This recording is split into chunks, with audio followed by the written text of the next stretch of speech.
That was basically because Bob Hope was the master of ceremonies. Bob was the best master of ceremonies they ever had for that show. And of course, it was always a joke when he appeared as the master of ceremony, because he always said that all he wanted to do in his life was win an Academy Award. And the funniest, of course, was a time that he appeared on television for the Academy Awards broadcast. He says, "Happy to meet you."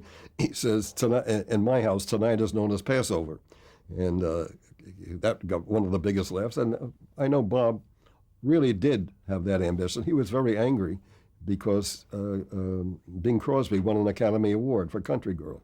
And he was always saying, "Bring me something, I'll make it, I want to win an award." And every time I brought him a story idea that would have a chance to do it, he would turn it down because it demanded acting. And he wanted to win an Academy Award without acting. Why not?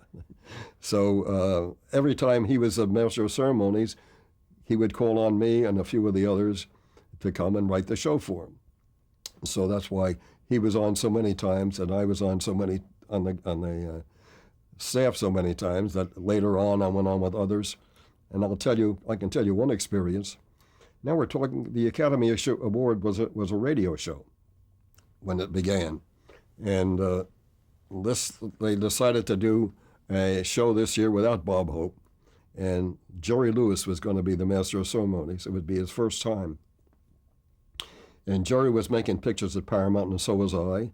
And Jack Rose and I were going to write the show for him. So we went to his dressing room. We had a meeting with him, and he said, "Jerry, you got any ideas you'd like about? Because we're going to start to write the show." And Jerry said, "No." He said, "I'm going to Vegas to play a date." He says, "Fellas, don't write anything for me." So I said, "Why not?" He says, "Well, you see, when I get up in front of an audience, something happens to me." So I said, "Jerry, suppose nothing happens to the audience." He said, "Don't worry about it, so long." And so he went off to Vegas, and about a week or so later, he called us. He said, "Fellas, where's the script for the Academy show?" So I said, "Jerry, nothing happened to us," and I hung up.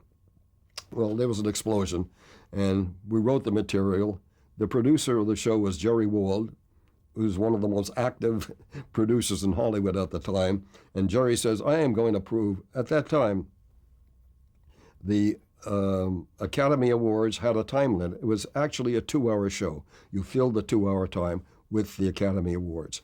They didn't give as many awards because the various areas of the industry hadn't found out how important it was to be on the Academy show. So we did this show, and Jerry Lewis was the MC, and he got on, and Walt said, "Pace, pace, pace, we've got to do this." And the show ended 15 minutes too soon. Had to fill 15 minutes. And Jerry was in front of the microphone, and nothing happened to him. So we had to call Dean Martin out of the audience, and they sang for 15 minutes to fill out the show. And I think that taught Jerry a lesson. And it taught Jerry Wald a lesson, and taught all of us one.